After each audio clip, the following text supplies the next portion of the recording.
Hello, hello, welcome. Glad to have you here. I hope you're having a great day. Today I want to discuss the elements practice.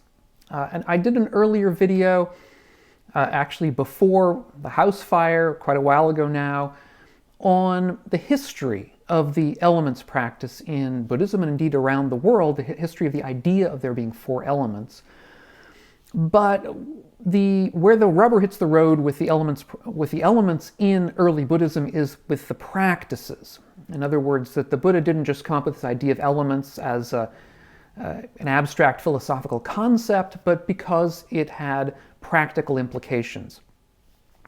And so today I want to discuss one aspect of this practice, because it turns out that there are many different kinds of elements practice within early Buddhism. And I'm going to be doing several videos on different aspects of this practice. So there's a lot of meat here. There's a lot of stuff that we can bring to our lives when considering these elements. Now, this four elements practice is a practice around our experience of the world. And indeed, that's the way we should look at the elements when it comes to practice, is that they reveal certain aspects of how we experience reality. Now, before getting to that experience and this practice, I do want to say that in certain aspects of early Buddhism, we can find four elements, or we can find five elements, or we can find even six elements. The fifth element generally being space, the sixth element generally being consciousness. However, when it comes to practices, generally in early Buddhism, we only find four elements, the traditional four: earth, air, fire, and water. They're in different order in Buddhism, but in any event, those four are the ones that we're going to focus on. And today, the practice that I want to deal with is a practice involving non-self. How it is that a contemplation of our experience of these four elements can help us to come to a direct understanding of non-self. Now, perhaps most famously, this elements practice is part of the Satipatthana Sutta. That is the sutta on the four foundations of mindfulness, which is the source of all of our practices around mindfulness, or one key source for this practice. It's one of the earliest texts in all of human history on mindfulness meditation, on meditation in general. And in this text, the Buddha talks about mindfulness of the body. He begins with mindfulness of the body. And one practice around mindfulness of the body just involves a contemplation of these four elements. So what does it say there in the Satipatthana Sutta? It says, "A mendicant examines their own body, whatever its placement or posture, according to the elements. In this body there is the earth element, the water element, the fire element, and the air element. It's as if a deft butcher or butcher's apprentice were to kill a cow and sit down at the crossroads with the meat cut into portions." Now, this is a pretty shocking simile here. And I think it's pretty clear, to me anyway, that the Buddha intended it to be shocking. He intended to sort of cut through our ordinary tendency to think of the body as essentially unified, as essentially permanent, as stable, and instead get us to think of the body as something that was impermanent, that could be at least mentally cut up into portions, into inanimate portions. And so that is the sort of the beginning of the mindset that we should have when coming to this kind of elements practice. Now, in this sutta about mindfulness meditation, the Buddha does not give a detailed accounting of how we're supposed to meditate with these four elements. However, in other suttas he does, and so I think we can assume that this sutta on mindfulness meditation was sort of including those other practices by reference. In other words, we were expected to understand those other practices and go back to them within the context of mindfulness meditation. So if we turn to those other suttas, what we find is that the Buddha talks about a variety of practices. Now, the one I'm going to be talking about today, the Buddha talks about how we should consider that each of these four elements can be seen or thought of as internal or external to us. So we can think of the element as part of our body, or we can think of it as part of the world. And in either respect, it's exactly the same element. In other words, the element isn't different when it's in our body and when it's in the world, it's exactly the same. And this kind of contemplation is intended to sort of break down our ordinary tendency to think of ourselves as separate, our bodies as somehow separate and unique and different from the world. Where the Buddha is trying to do is to break down that barrier, to begin to think of ourselves as simply part of this general reality that's not essentially different. So he begins with the earth element. And once again, he tells us to realize that there is an internal earth element and an external earth element, and it's the same element in either respect. So he says we should contemplate the various parts of our body that are hard, that are essentially like stones or hard or solid. So think of, for example, the bones, think of the teeth, think of the sinews, think of any hard element that's within us. And indeed, even the parts of our body that are not completely hard, like muscles or skin or so on, they contain, on the Buddhist understanding, a mixture of all elements. Indeed, everything contains a mixture of all elements. And so let's say our muscles or skin contain parts of the earth element. There's perhaps a little bit less earth element than there would be in the bones or the teeth or the nails or the hair, but there is certainly more of it than in some other areas of our body that we'll get to. So we begin, and the Buddha says to consider this while we're sitting down, while we're walking, while we're standing up, while we're lying down. In any of our different postures throughout the day, we can consider that earth element in this respect. If we were, for example, I'll give you a cue or a potential practice here. When you're sitting in mindfulness meditation, that is to say, in formal meditation practice, one way you could do it is to consider your teeth. You can not only use it as a conceptual consideration, but actually feel your teeth within your mouth. Focus on that feeling of hardness, of solidity. That is an example of the earth element within you, and it's exactly the same element as the earth element that surrounds you or that supports you. And there's a certain way we should consider this earth element. The Buddha says that this should be truly seen with right understanding like this. This is not mine. I am not this. This is not myself. When you truly see with right understanding, you reject the earth element, detaching the mind from the earth element. That is, ordinarily, our mind tends to attach to this earth element within us. We think of it as mine. We think of it as who I am. We think of our bodies in particular, in this particular respect, as who I am. And the Buddha's suggesting that when we see this earth element as the same inside us and outside of us, and when we consider that we can, for example, we could lose a tooth and it would be outside of us, it would be just another part of reality, well, that tooth, even when it's in our mouth, is just still another part of reality. So we can begin to cease clinging to these objects and identifying with them as who we really are. After all, the earth element within us is just something that comes into us as we ingest food. Our bones and our skin and muscles and everything else are replaced over time with the food that we take in. And indeed, when the various cells and so on of the earth element, when we're thinking this way, as they die and become less important to us or necessary to us, then we excrete them out when we go to the bathroom. And so it's the same earth element that we take in, that we excrete out. It's always sort of passing through us. Again, this is another way to consider how this earth element isn't really who I am. It simply is a passing kind of element that comes in from the world and goes back out to the world. The second element that the Buddha has us consider is the water element. And once again, as with the previous case, this water element can be either internal to us or external to us. I have a glass of water over here, which is external to me. And so what the Buddha says is to consider that, to keep that in mind.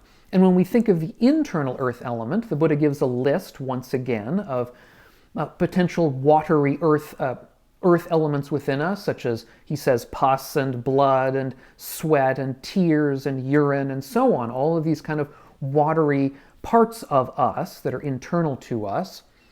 Once again, there'll be a mixture of water element plus other elements, at least on the Buddhist understanding, so that, pus or blood will be partly water and partly, let's say, earth and other things. But in any event, they're mostly water. They're watery. They're liquid. And so when we sit down in contemplation, what we're contemplating is these kind of liquidy kinds of parts of our body. Once again, I would suggest if you're sitting down in formal meditation practice, you could perhaps turn to the feel of the saliva in your mouth. That's one way that we're directly aware of this watery kind of part of us. We can sit in meditation contemplating that, experiencing that, and contemplating how that watery part of us is the same element as the water in our glass, is the water that we take to drink out of the faucet, how we take in liquids as we're thirsty, how we excrete liquids when we urinate. It's the same liquid that comes in and goes out. And in that way, we can come to a more wise understanding of them as not who we really are, as not something that is mine, but as something that's simply a passing phenomenon that, at least as we experience it as a passing phenomenon as it comes in and goes out. The third element that the Buddha has us contemplate is the fire element. And here, once again, we have internal fire element and external fire element. There's this, what the Buddha says is anything fiery within us, which I take to mean anything sort of the warmth that we find within our bodies as we live. And there's also warmth outside of our bodies, in the sun, in fire, in a warm day, if you have, let's say, fallen leaves or a pile of rotting garbage or something like that, they will be warm because of the activity of microbes that are breaking down the foods within them, at least on a modern understanding of all of this. And so the Buddha says basically that whatever is fiery within us, on a Buddhist understanding, that fire within us is part of what it is to be alive. It's also something that is involved in digestion, and it's also something that's involved in aging. And all of these indeed have a modern understanding as well. As I've said, garbage or anything that's out in the environment that is susceptible to being eaten by microbes will get warm. If we have a compost pile, we'll know that well. You turn over the compost pile and it's warm because of the activity of these microbes. The same thing is true of our own digestion. It warms us, if you like. And aging itself is a kind of, we might term, oxidative stress. All of these are kind of oxidation. So once again, we can experience the fire element no matter how we are arrayed in the world, no matter how we are as our bodies. We can do it standing, we can do it lying down, we can do it walking, running, any way.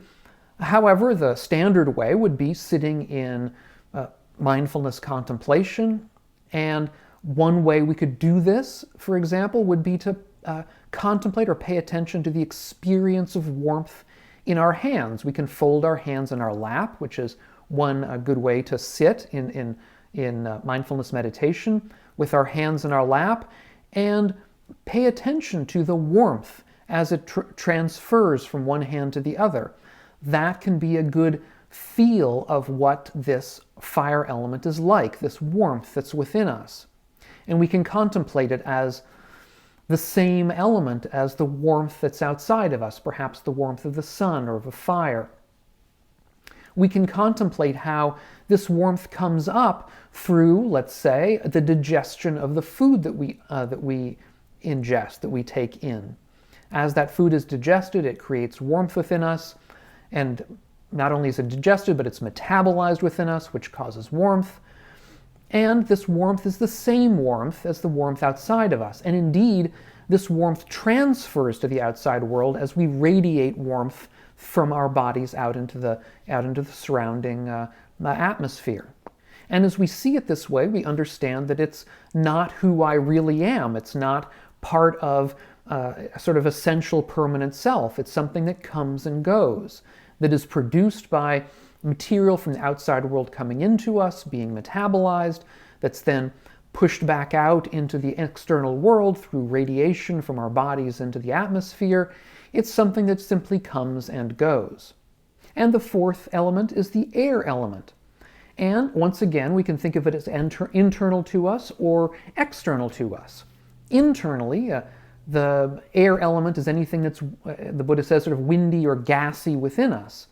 We can think of the air in our lungs, the gases in our bowels. We could even think of the oxygen and carbon dioxide that is in our bloodstream, that is part of our circulatory system, that brings the benefits of oxygen to all of the cells of our body. Now, this is perhaps the easiest to practice with because it's a key part of mindfulness practice, mindfulness of breathing being one of the most basic and important practices. It's not just basic, but it's a practice that we can continue for our entire lives. This practice of mindfulness of breathing brings to direct experience air as it comes into our lungs, as we breathe out carbon dioxide from our lungs. There's a continual exchange of gases from inside and from out. And so the Buddha says we can consider these gases as they come into us and as they go out from us, and consider that it's the same element in both cases. We breathe in that element, we breathe out that element, or different aspects of that element if we're being contemporarily, if we understand the contemporary facts of it. Also, we have microbes in our gut that are breaking down the food that we eat into gases as one component and other elements as well. And in either respect, we should understand these as not who I really am. All of these gases come into us, go out of us. It's the same externally and internally. And there's a constant interchange, a constant exchange. And none of these, as a result, are who I really am. None of these are things that I really possess. They're simply passing phenomena. And as we practice with these elements, we begin to see them in terms of non-self. And in so doing, we begin to get to a place, or at least we go along that path towards a place of global non-clinging to all physical things. Because all of these physical things that surround us are made up of, they're nothing more than these four elements, at least on an early Buddhist understanding. Nowadays we might say that they're all constructed out of the chemical elements, of which there are more than four, but it's the same idea. They're all constructed out of these same elements. They're nothing more than these elements. And since none of these are really mine, none of them are really who I am, they're simply things that pass into us and go out of us, we begin to relax around them. We begin to cease clinging to them and identifying with them. Now, in my next video, I'll be discussing a different but related aspect of this elements practice, which is also, I think, very, very important. And when it's ready, I'll leave a link to it up here on the screen. Thanks so much to all of you. Thanks so much to my Patreon patrons who make all of this possible. If you're interested, go over and check out my Patreon page. It's linked down below. Thanks to all of you again, and we'll catch you on the next video.